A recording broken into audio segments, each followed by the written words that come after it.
Dash அவர்களின் இரத்த தியாகம் மூலம் இந்த மாவீரர்கள் சுதந்திர இந்தியாவின் வருங்கால வீரர்கள் நிலைநிறுத்த வேண்டிய பாரம்பரியங்களை நிறுவியுள்ளனர். 18 மார்ச் 1944 அன்று ராணுவ வீரர்களுக்கு இந்த அறிவிக்கையை வழங்கியவர் யார்? சரிங்களா. With their blood sacrificed, these heroes have established traditions which the future soldiers of free India shall have to uphold. சரிங்களா. ஸோ இந்த வார்த்தைகள் எல்லாத்தையும் நம்ம படித்து பார்க்கும்போது இங்கே கீழே இருக்கக்கூடியவங்க எல்லாத்தையும் பாருங்கள்.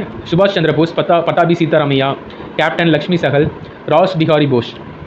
சரிங்களா. ஸோ இப்போ இந்த பேர்கள்லாம் நம்ம படிக்கும்போது சுபாஷ் சந்திர போஸ் அண்ட் கேப்டன் லக்ஷ்மி சஹல் இவங்க 2 பேரும் தான் வந்துட்டு இது ஆப்ஷனுக்கு வரதுக்கு வாய்ப்பு இருக்குது. ஏன்னா இவங்கெல்லாம் தான் வந்து பார்த்தீங்கன்னா ஆர்மியோட சேர்ந்தவங்க.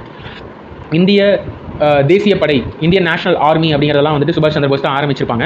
ஸோ அப்படிங்கும்போது அவங்க தான் இந்த வார்த்தைகளை சொல்கிறதுக்கான வாய்ப்புகள் வந்துட்டு இருக்குது. மற்ற 2 பேரும் சொல்கிறதுக்கான வாய்ப்புகள் கம்மி தான். ஸோ அப்போ இதை சொன்னவர் யார் அப்படின்னு கேட்டிங்கன்னா சுபாஷ் சந்திர போஸ் தான் வந்து சொல்லியிருப்பாங்க. ஆன்சர் சுபாஷ் சந்திர போஸ். ஸோ 18 மார்ச் 1944 இந்த வார்த்தைகளை வந்து சொல்லியிருக்காங்க. ஓகே, இந்த கொஸ்டின் வேணாம். நெக்ஸ்ட்